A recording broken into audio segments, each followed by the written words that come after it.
All right, so I have, this is a talk I put together because I have kind of some interest in the word hacker and where it comes from, right? And I mean, there's a long history of the word, and these days when you look in the media, if you look at the movies, it tends to have sort of a dark sort of connotation with it, as if it's something that's probably bad, probably evil, probably committing a crime of some type. So, so this is a quick summary of me. Principal security consultant at Secure Ideas. I do some open source software stuff, brew beer, and of course I'm a hacker, but not the evil kind I was just talking about. Right? So, okay. So this is a talk about labels and what we tend to call ourselves and what people tend to think of us as, and how hopefully we can maybe over time change that back to something that it, you know, is a little nicer and a little better representation of what we are and what we do. So I know we got some pen testers in the room. I know, yep, some over there. Some want to be over there. You guys do pen testing? No? Okay. That's okay. I won't hold it against you. But when you're thinking about the reason I was asking about that is when somebody asks you, what do you do for a living?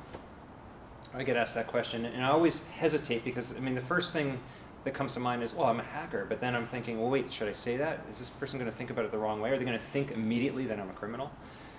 Because that's the way that the media presents it.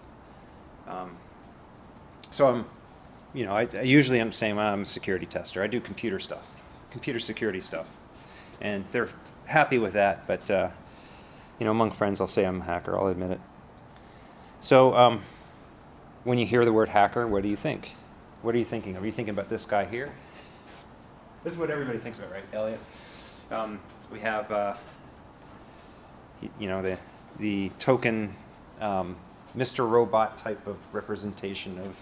They've done a pretty good job, I think, of representing all of the different things that are involved in today's version, I guess, of hackers and tools and the types of things that happen there. But they do kind of put it on sort of a dark side, like it's something that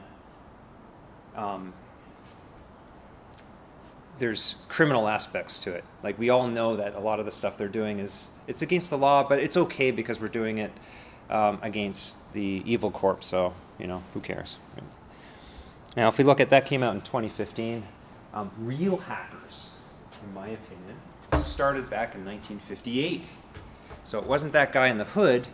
It was all these guys in the nerdy glasses. Okay. So this is at MIT, all right. This was the model, the Tech Model Railroad Club is what they call themselves, right? So you're thinking trains, what does that have to do with hacking stuff? So the club was actually broken into two different groups. They had the people who built all the stuff on top of the table, so that's the actual trains and the trees and the models and all that kind of good stuff. And then they had the people who basically worked on all the elaborate switches and stuff underneath the table, and that's what these guys did. Okay, so they did a lot of that stuff, and MIT had, they had a big whole floor dedicated in the I think they called it the AI lab, dedicated to an IBM monster of a machine. But then they also had, I think it was on the floor above, what they called the TXO or TXO, which is what they started playing around with. Now, this computer was donated to the school. It originally had 64K of memory. And because memory was so expensive back then, they actually got rid of 60 of it. Like they kept 60 to move on to whatever it was, the TX1 or whatever the next version of the computer was they were going to use. They actually took the memory from this one, which was sort of a prototype, and then left them with 4K. So they had 4K, No operating system. And here, go play with this thing. So these guys, the Tech Model Railroad Club, basically sat down, started messing with it, and they basically wrote a rudimentary operating system debugger. They were able to get sound to come out of it. They did a lot with 4K of memory. And I think about that. I had a Commodore VIC-20. That was the first computer I owned. And it started off with 20K, but the operating system took up about 4. Actually, it was a little bit more, or sorry, it took up a little bit more than 16 of that. So I had 4K total to write programs in. And these guys had to not just write the program in the 4K, but they also had to basically write everything else, the operating system, debugger, so on and so forth. So they were also very restricted on their instruction sets. They didn't have much to work with. To me, that's hacking. That's saying, we have this piece of technology, it only does so much, let's make it do more than it was ever designed to do. That's the epitome of it. The hacker ethic, which I will sort of quote out of a book here, Stephen Levy, he wrote a book called Hackers, Hero of the Computer Revolution. He kind of put this together here. So access to computers and anything that might teach you something about the way the world works should be unlimited and total. Okay. Always yield to the hands-on imperative. I think that last part is probably one of the more important ones for us. Is you can read about something all you want, but actually try it and do it. Get your hands dirty and play with it. That's how you're actually going to really learn things. I guess that applies outside of hacking as well, but that's really what it's about. The information should be unlimited and total. Back in those days, computers were seen as these things that only experts were allowed to even come near. Like if you weren't trained properly, you weren't even allowed in the same room as the IBM beast that was on that ground level floor. So these guys, I mean, they had the TIXO they could play with, but prior to that, they didn't really have, they couldn't even have access to the IBM. It was very, very restricted in there. That's sort of, build your program on a punch card and run it through. But so they kind of started this hacker ethic, and the part about information should be unlimited and total, that doesn't mean credit card numbers and social security numbers, just in case anyone's thinking that. It's really information that has to do with like how do things work. So stop making computers a big secret. Open sourcing things is a really good idea. Sharing our knowledge, making the world a better place. That's what it's all about. Okay, so next they got a better computer, the PDP-1. So this was donated by DEC, and they made a few of these, but they just gave one brand new. Just as it is this time, they didn't take all of the memory out of it. They gave it to the Tech Model Rail because they heard about this type of stuff they were doing, and so the awesome thing about the PDP-1 was this is kind of the advent of computers aren't these big things that are sitting in rooms that only experts can use. This was the concept that maybe they can be more personal. Computers can be things that individuals can interact with. So the concept of a user interface, it looks pretty rudimentary here, right? This is called a flexowriter here on the right. And then they have the screen, which is not like any screen we're used to. And of course, the first really cool thing they wrote with it, they did a few different things, but the first really cool thing they did with it is they built a game. I think that's cool. So they wrote, it's a multiplayer game called Space War, and you may have heard of it. But this is what they did. So they, you can kind of see a little. This is online. You can find Space War online. There's, I don't know if it's Flash or JavaScript or whatever. But they've come up with simulations of it here, and two-player game. And they actually built joystick-like things. Actually, I got a picture of those next. Here. These are some of those guys later on, and they have, joystick-type contraptions. So the first really cool user interface, interactive thing that was ever built on a computer was a video game. I think that's awesome. See, games they still kind of push the envelope, especially when it comes to graphic cards, which we can now use to crack hashes conveniently as well. So that's kind of cool. So this guy here. He's Steve Russell. He was the mastermind behind Space War. Okay. So he was the main guy who did it. Doesn't look at all like typical hacker, does he? Doesn't have the hood on. He's hiding behind. No. No, he looks kind of like a geek. Very proud one too, I'm sure. So if we move forward some. So this was MIT, so more on the East Coast. Computers started making their way for using them within clubs and playing with them, and hackers in general started making their way further and further towards the West Coast. And then you had schools within the Bay Area, which kind of led into Silicon Valley later on. So that by around 1970, hackers became, in several areas, became kind of enthralled with another game. This one was, well, sort of a game. It's called the Game of Life.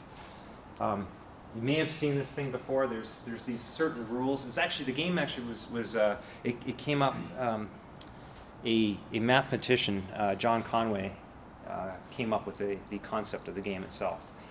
And so there's these certain rules around how long a pixel survives, whether or not there's other ones in its proximity. Does it become crowded and die, or does it die from being alone? Or does it replicate? And so this sort of thing happened. And the reason why this is significant to those of us in the hacker world is because one of the main symbols that we use is called a glider. Actually comes directly from this game. And I'll show you a picture of a modern day hacker. Some people may know this guy. Movemix is his handle. Okay. And he does the, what's that, Metasploit Minute. That's probably what he's most well known for. But the reason why I'm pointing this out is because look at what's on his hat. All right. That is a set of pixels from the Game of Life. And specifically, that's the set that makes something called a glider. And here's what a glider does when it follows the rules for the Game of Life. And it should start off in a second. Maybe. Or maybe not. Oh, there it goes. Okay. See how that goes, right? So basically, it maintains itself. It just keeps gliding along the screen. So they thought this was a really interesting thing.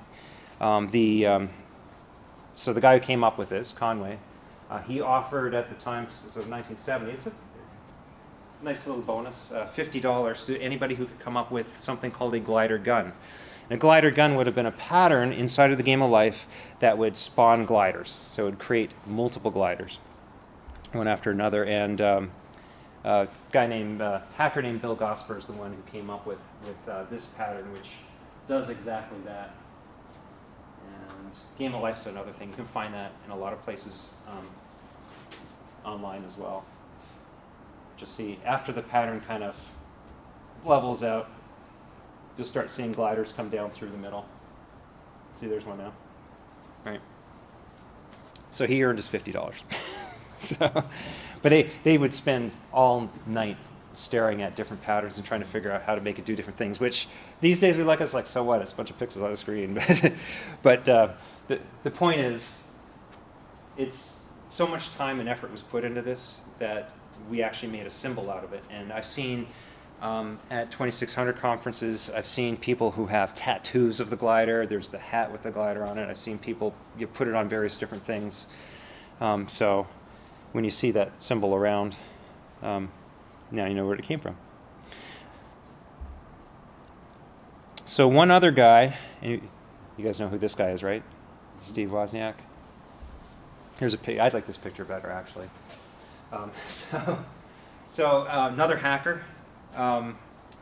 He was definitely, I guess, sort of the epitome of the hardware hacker when it comes to personal computers, right? Because he came up with single-handedly the Apple I, basically built it in the garage and came up with the concept, and he just did it because it was fun. It was part of a computer club, and it was something really cool to do. It turned into, of course, a major corporation, but that was in '76 he came out with that, so pretty awesome stuff. So that's all the good stuff about hackers. That's how, like, the way things used to be. And now I'm going to talk about what changed, because things are not like that anymore. So I would blame the movies to start with. They kind of have an impression on the general population. So hackers back in those days, they knew what hacking was. And it was movies such as War Games. That was probably the first one that had, anyway, that really made an impression, that had hacking in it, or some form of hacking. Now, the hacking that happens in War Games, if you think about the actual plot, does anybody remember seeing this movie? Mm-hmm. Yeah. What did they do? What kind of actual hacking stuff did he do? War dialing. He did war dialing? Yes. That was popular. That was the main thing. War dialing, and the other thing is he guessed passwords. Okay, that's it. That was the extent of. I mean, I watched through the whole movie. He didn't do anything else that was hacking. He guessed some passwords because he didn't run any brute forcing or anything like that. He just, let me think, what would be a good password? And, typing it. maybe a little bit of open source intelligence. Did some research on. I forget the name of the professor that he was. Falcon. That's it. Yeah. Yes. Yeah. But other than that, that's pretty much all he did. So Matthew Broderick was a hacker, and we know that because he did it again in Ferris Bueller's Day Off. So he took his skills from War Games and used them one more time. He was in this part here. This is where he turns around to the camera. He says, "I asked for a car for my birthday, and instead I got a computer." And then he turns around and he changes his absences or something like that on his school report. He supposedly broke into the school. They don't really show how he did it. So that's another one. This one here, everybody know what this one is? Sneakers? Sneakers, yeah. So great thing about sneakers, for me it made an impression. This was the first time that I saw in the movies there was this concept of an actual real penetration test. Like the idea that somebody would pay you to hack into their system and tell you how they did it, right? So sneakers is it for that. I know there's this whole other plot in there too, but to me this was like the first movie that really made this kind of impression. So I don't know that this is necessarily a negative one, but it was definitely impressionable. And then of course we have probably one of the most impressionable, some of the worst graphics ever, the movie Hackers, right? So hopefully everyone in the room's seen Hackers. If you haven't, you should watch it. In my opinion, it actually has more relevance today than it did in 1992 when it came out. All right, you look through from different aspects of it. Okay, maybe the clothing styles have changed. Okay, they didn't wear hoods back then. Now we all wear hoodies, right? No. But they do all the same stuff, right? So the phone phreaking, they talk. Well, I guess we don't really do phone phreaking so much, but dumpster diving, they talk about that. Just the various hacking into systems. Probably the passwords have gotten a little bit better since then. The shoulder surfing scene. Get everybody's passwords. You walk out of the room. Yes. Yeah. Yeah. Exactly. Shoulder surfing. So all these things we talk about still when we're talking about doing pen tests and the different aspects of it, they touch on all that stuff inside of Hackers. They do a pretty good job of that. Now, they also have the bad guy side of it, too. This is a quote from the movie. So they have, what was his name? Agent Dick Gill. That guy. This guy here with glasses. He says, hackers penetrate and ravage delicate public and privately owned computer systems, infecting them with viruses and stealing materials for their own ends. These people, they are terrorists. And I don't know, the way he spoke in this movie, because I watched it recently, and just to kind of refresh my memory on it, and the things that he was saying throughout the movie, like this is just one of many quotes where he says, hackers are bad, they're evil, they're criminals, so on and so forth, is very much in line with what the media says these days about hackers, right? Just that using that term, the word hackers. So that's all I have for movie stuff, at least for now. I'm going to move on to some other stuff. I didn't want to keep going with movies because they kind of got worse as time went on in terms of like what they did with hackers. And now you'll notice that there isn't a single TV show that involves criminal investigations that doesn't involve requiring a hacker to get things done. We were talking about that last night. So yeah, they're in every show now. And they try to make the hacker person cool, but they almost always have some kind of dark criminal background too. So this is in the Hacker Lexicon, so Wired magazine, supposed to be our friends. They've come out and said, gray hat hacker who came forward to save the day for the feds. I think they're talking about the iPhone when they were trying to get access to the iPhone with one of their criminal investigations. The part that I was actually getting at here is at the bottom. There are 3 types of hackers: white hats, black hats, and gray hats. Okay. Who has ever spoken to anyone who's introduced himself as a black hat? I'm a black hat hacker. Anybody? No. I don't think it'll ever happen. They say they do. I mean, they might claim it under an alias, maybe. So it kind of makes me mad, actually, that we're all of a sudden hackers are divided into 3 categories, right? We're either good or evil. That's what white hat and black hat's supposed to be, or we're somewhere in between, right? So what color hat are you? You can't really tell by the visual, you know. What do you wear? I actually have a black hat somewhere in my bag here. I could put that on. But that doesn't make me evil, right? Just because I decide to wear a piece of clothing. So we might as well just break up the entire alignment. Okay, go from lawful good to chaotic evil. So where are you now? So I know we have a lawful good paladin in the room. Eric's in back. Yeah, so it's going to be somewhere in between. That really doesn't make sense. I mean, why not just keep going and break out the entire Dungeons & Dragons character sheet and just hand this out to everybody and say, yeah, this is who I am, right? Categorize me. So that really bothers me because hacker is kind of, it's the way you think about things. It doesn't mean that you're good or evil or even somewhere in between. It can be any of the above. Just like you can have, I'll take police officers, right? You can have police officers that are good. You can have police officers that are bad. They're doing bad things. And then there's probably a bunch that are kind of in between. So let's take a look at some fairly current news. Play a little bit of a game and look at what's wrong with this picture. So Weave, he's supposedly a gray hat hacker, but if you read on,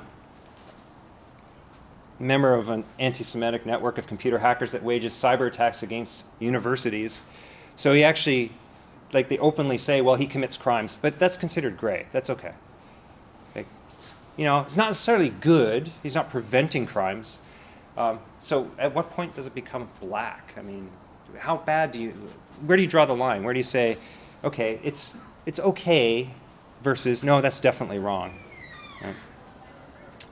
So that's a March 2016, for those who didn't know, he claimed credit for,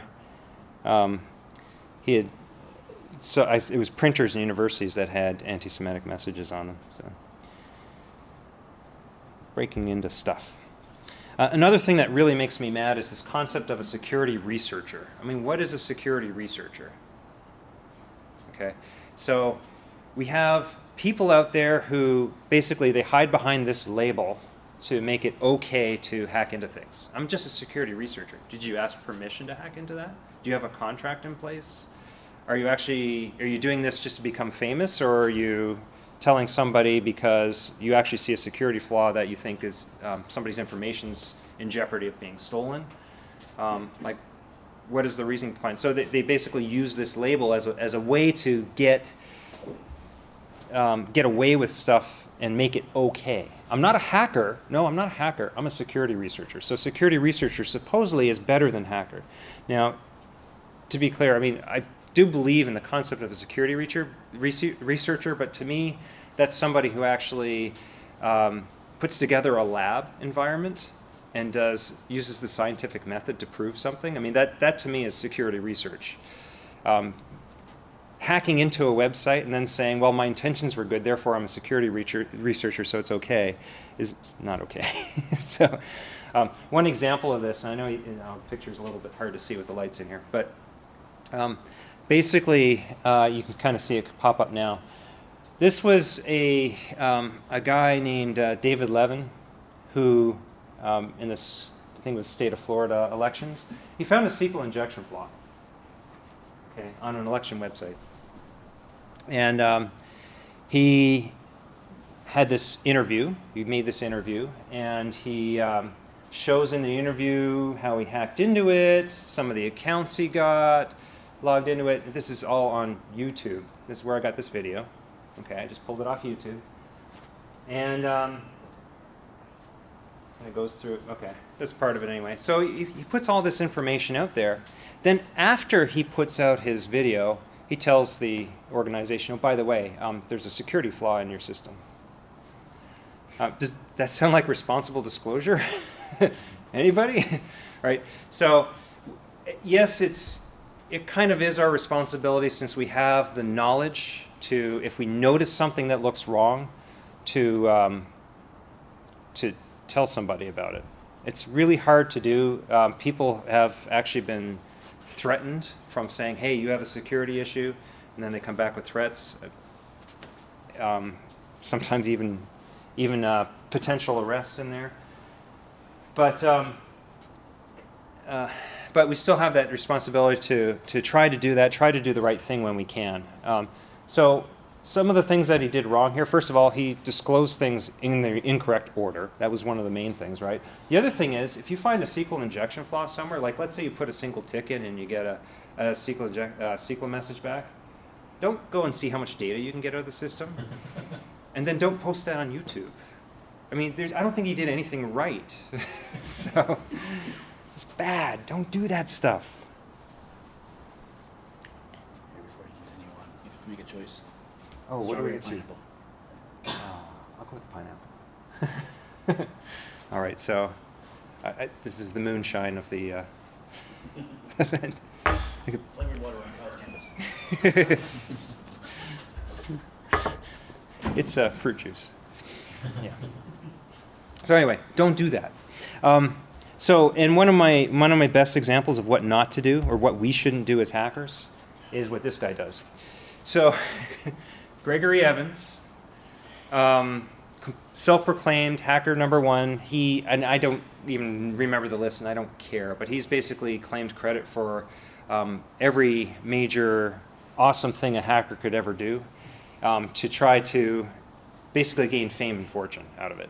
Okay, and that's not what it's about. We're trying to make computers available to people. We're trying to make it a better place, and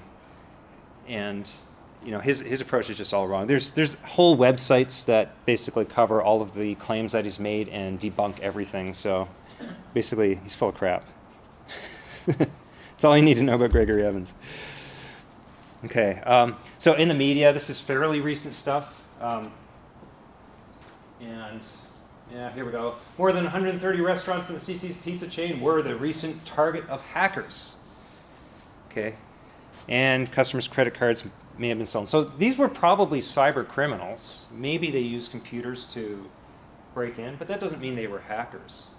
We don't know from that article exactly what they really did. Did they actually come up with some new technology way of breaking into stuff, or did they just run some automated tool?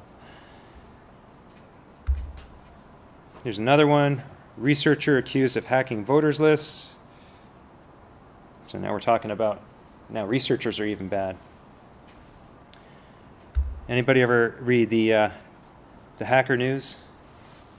This was an article from there.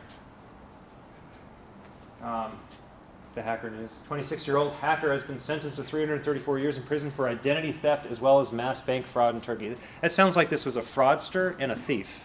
Doesn't sound like a hacker. Right? But the article, I mean, it really does us wrong. It's saying, okay, hacking is bad. You get 334 years for hacking. No.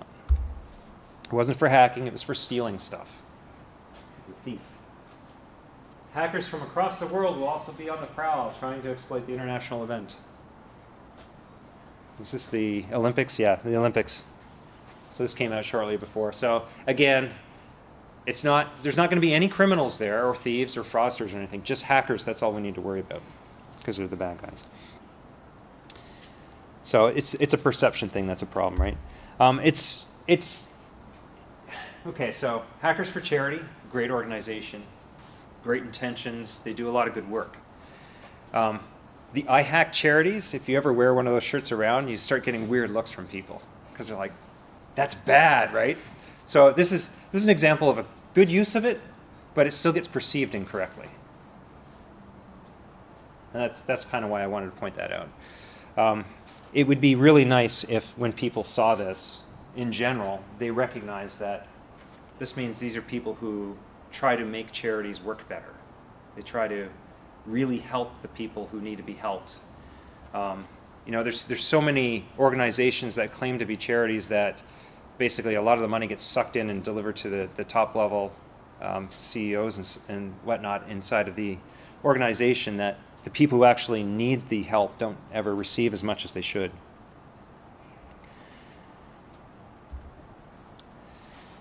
So, how do we fix this? I don't know if we can. But we can start by using the right label in places. Okay, so if you're talking about your job, I'm a pen tester, I'm a security tester, or I'm a security consultant. That's what you do. If I talk about what I like to do, I like to hack things, which means I like to fix them, right? That's an activity. Hacking is an activity. It's not really a job. Security testing is more the job, or you could say, I don't know, red teamer or something like that. I don't know what would be another way to put it, but I don't see hacker as actually a job, as more of an action. And then there's researcher. If you're working in a lab and it's a controlled environment, maybe you're a researcher. There's a bunch of other things that we could put out there too. I mean, we could put script kiddie out there, but I don't think anybody would want to actually call themselves a script kiddie. So if all you're doing is pulling the latest tool off the internet and running it against stuff and hoping, keep your fingers crossed and hope that you'll actually get what you're looking for. Script kiddie maybe. This one here I think might make a difference. So despite all the articles that go out there, if someone says, yeah, a hacker broke into this, you can maybe try to correct them and say, you mean a thief broke into that? Or a fraudster stole a bunch of stuff. I mean, just because they use technology to do it, that doesn't mean they're a hacker. Right? So maybe they scam somebody, maybe they're an intruder, they break into a system, they're an intruder, breaking and entering, you know. The other thing we can do is we can just do the right thing and do it correctly. So when we find a problem or we see something that's an issue, don't go overboard. If you see, like the SQL injection example, you find SQL injection somewhere because you put a single tick into a field and this error pops up, the last thing you should be thinking at that point is, well, I wonder how much information I can get out of this, unless you actually have a contract in place that says that's okay. You can let them know that, hey, I got this error message. I think this means that you have a problem with your database or a problem, you know, rather than trying to, you know, prove that there's a problem by taking data out of it. That can be very problematic for you, and it is crossing a line, and it can get you in a lot of trouble. Thrown in jail, that sort of thing. So, and that's pretty much it. So that's my talk. Hope you enjoyed it. Maybe you learned a little bit of something. Maybe you learned that computer games is where everything really starts, you know. Started with Space War. And if you have any questions or anything, want to talk about this later, let me know. I got some references here too, in case anybody's interested. Cool. Thank you.